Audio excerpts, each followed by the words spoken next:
Hey everyone, Nick Marzinski here at trappinglight.com, and in prior videos I've talked a bit about filters, things like the Gaussian blur filter and the high pass filter, which are the two most common filters that I use in my photo editing. But in this video I want to take a step back from that and just talk conceptually about the idea of filters, what they are and how they work. Because when I was first starting out in Photoshop Elements, I was really confused by the difference between adjustment layers and filters, because to me they seem like they sort of kind of do the same sort of thing, but they work in very, very different ways.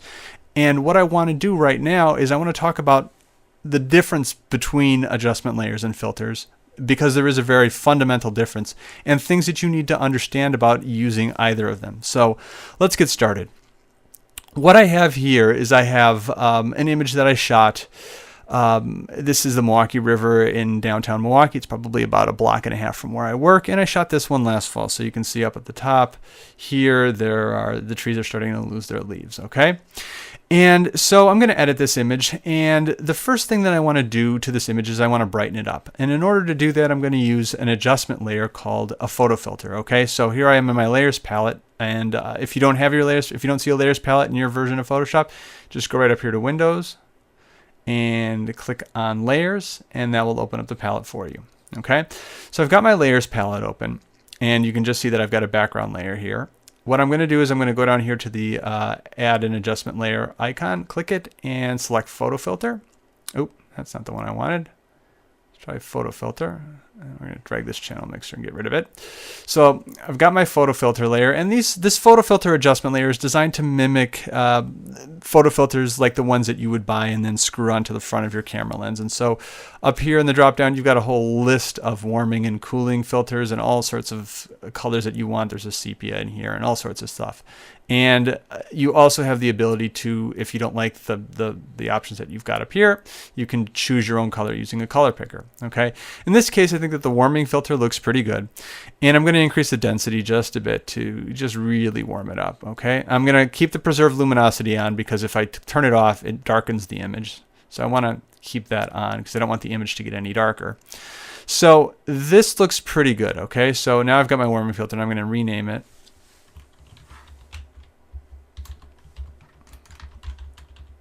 There we go. And this looks pretty good. Now, the thing to note, since I've used an adjustment layer, is that I haven't really altered any pixels in the image. Okay, this dock here in the middle is still a dock. I haven't changed the way it looks at all. What I've done is I've simply increased the orange or the yellow in the image, but I haven't actually really changed any of that image data. Okay, in the same way, if I go to levels, let's say, and I add a levels adjustment layer and I brighten the image a little bit by dragging the midtones to the right, or excuse me, to the left, and that looks maybe like that. Okay, I still haven't changed any pixel data. Okay, these docks are still docks. I've simply just brightened them a bit. So that's the way that adjustment layers work. They don't actually change any of your pixel, the appearance of your pixels per se. All they simply do is make an adjustment to one area. So, you know, if I do a black and white adjustment layer, it's going to desaturate the image. So it just simply removes the color from the image, and then I can adjust the brightness of certain elements using the sliders here. Okay, but again, not changing any pixel data. Okay, so that's how adjustment layers work. Filters, when you use a filter, you're actually changing the data in your image. You're actually making direct changes to the pixels in your image. These adjustment layers here don't make any changes to the pixels, and I can always go back and change them if I want. So if I double click on this warming filter, I can come back into here and I can change the density and really warm it up, or, you know, change any element of this that I want. Okay, if I'm actually working with pixel level data, a lot of times there it's a destructive edit. So if I went into the background here on this actual image and I decided to start painting over the top of it, I'm actually changing the pixels. And that's how filters work. Filters actually make changes to these pixels. They're actually manipulating pixel data. They're not just simply making the pixels, making an adjustment to them to make them warmer or cooler or brighter or darker or desaturated or more vibrant or anything like that. Filters are actually changing the pixel data. And so in order for them to work, they actually have to be working on actual pixel data. So you can't, for example, have a levels adjustment here, come up to filter and say that I want to run a liquefy filter. It's going to say, oh,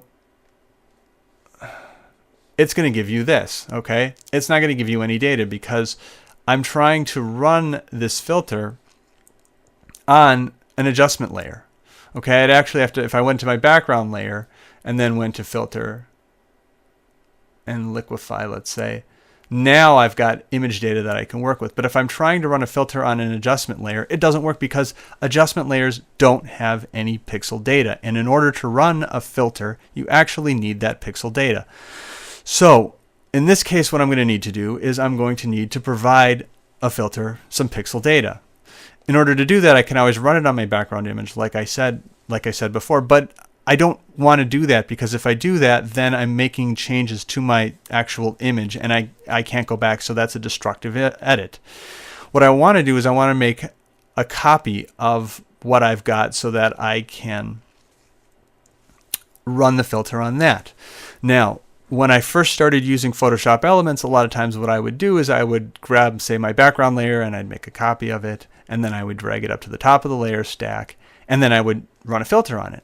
And right here, you can see the problem with doing that is that if I disable this, you can see that this background copy doesn't incorporate this warming filter or this levels adjustment at all. So if I'm doing a filter, running a filter on this copy of the background, then I'm throwing away basically all of these edits I've made and they won't show up in whatever I do here.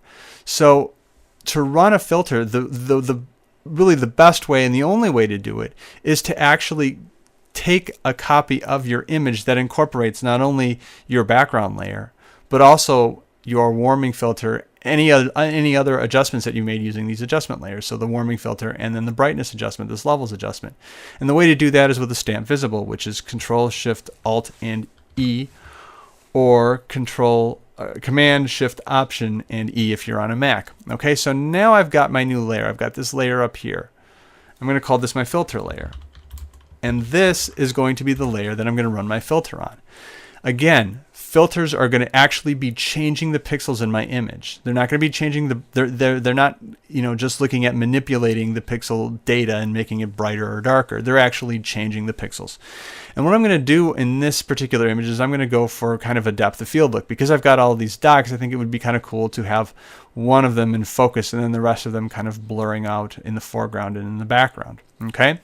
And the way that I'm going to do that, there's actually quite a few ways to do it. There's quite a few filters that you can use in Photoshop.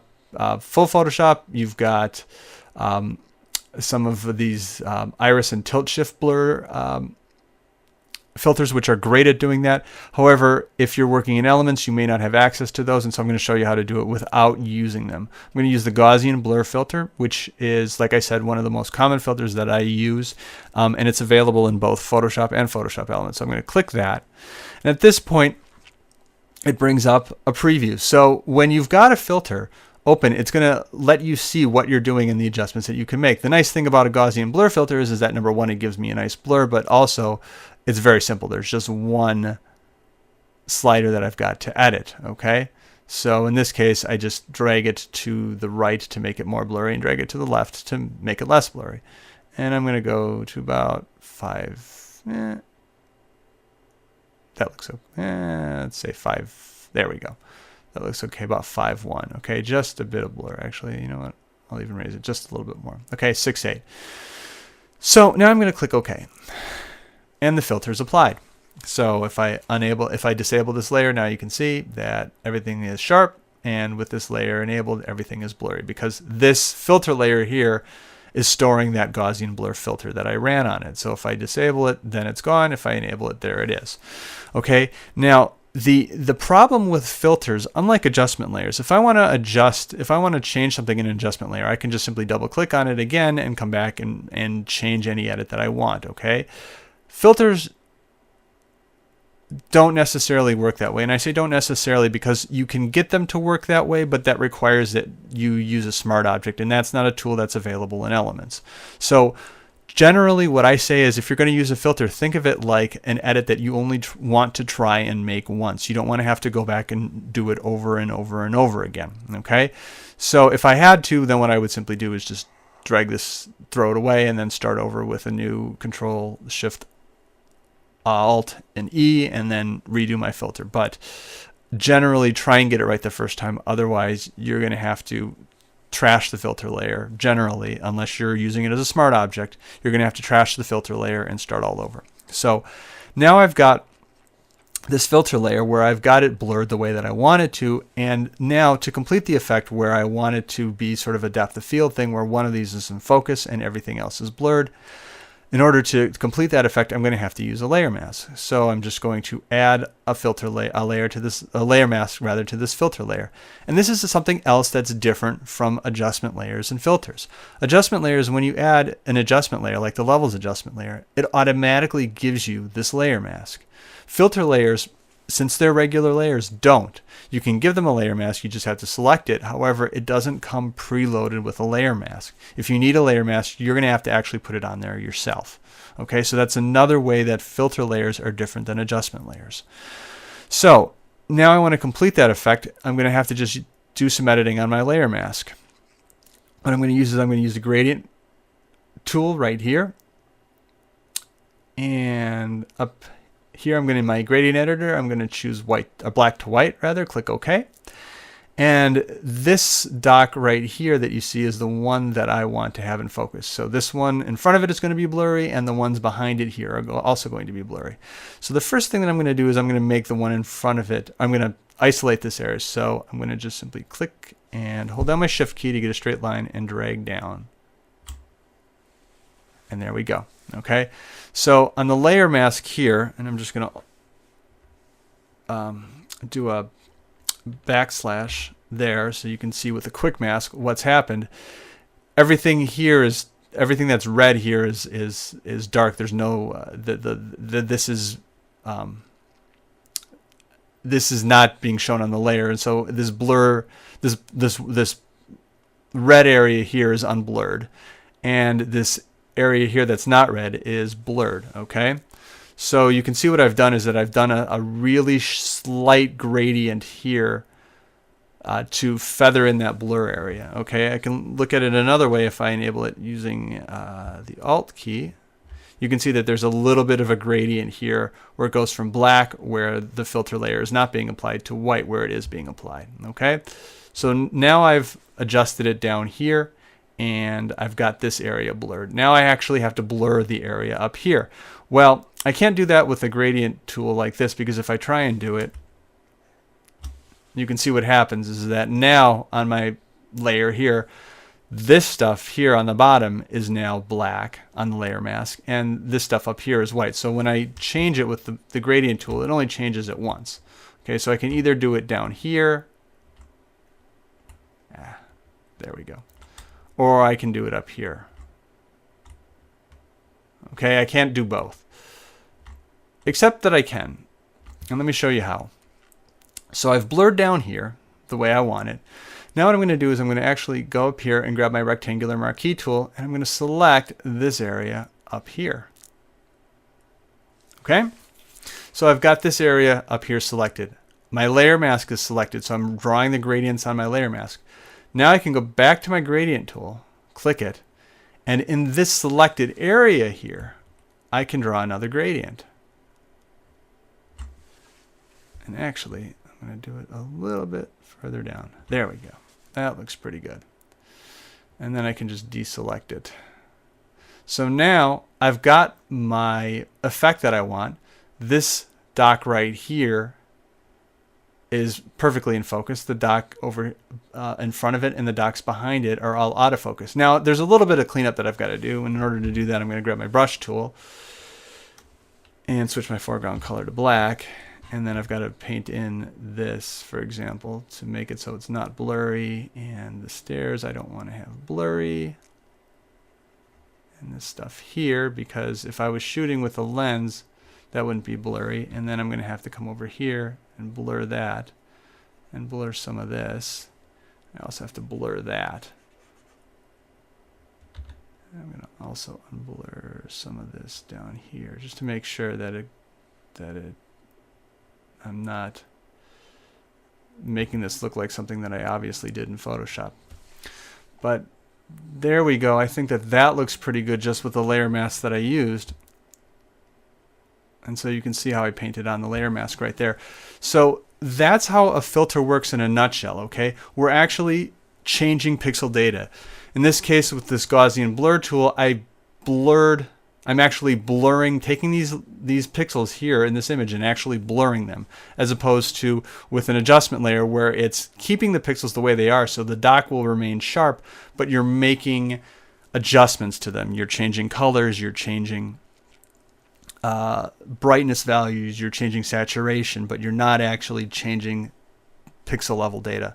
So that's it for this video. If you're not familiar with filters, or if you weren't familiar with filters before, hopefully this will give you something that a way to think about them that makes sense. Because like I said, when I started, that was one of the things that really tripped me up, is why are filters different than adjustment layers? And hopefully I've managed to tell you and give you a sense a little bit of why that's the case and why they're different and that sort of thing. So if you have any questions, feel free to leave them on my website at trappinglight.com or on the YouTube channel.